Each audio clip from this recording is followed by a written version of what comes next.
First, we need to make sure that we have that function on our front panel. We go to iCustom, we go to the second page, and that's the one with the arrow pointing down. So I'm gonna select one of the top ones, I want it there.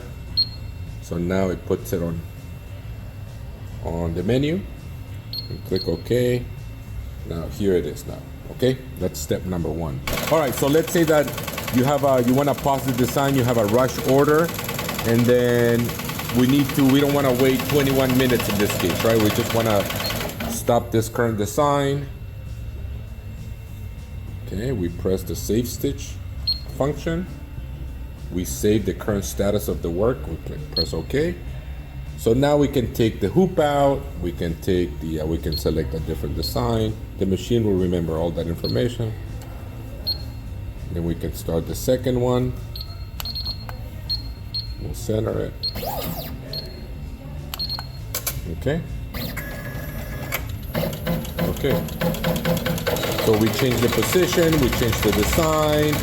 Let's just say that we finished this rush order already, and then we want to go back to the original. Let me reset it to 0, stitch 0. Okay, of course we have to exchange the hoops, put the original hoop in, then we go to save stitch to load up the saved data. Okay, press OK. The machine should go back to the original design.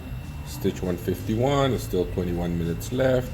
Switches us to the original work. That's how you use the save stitch function on the Happy Japan embroidery machine.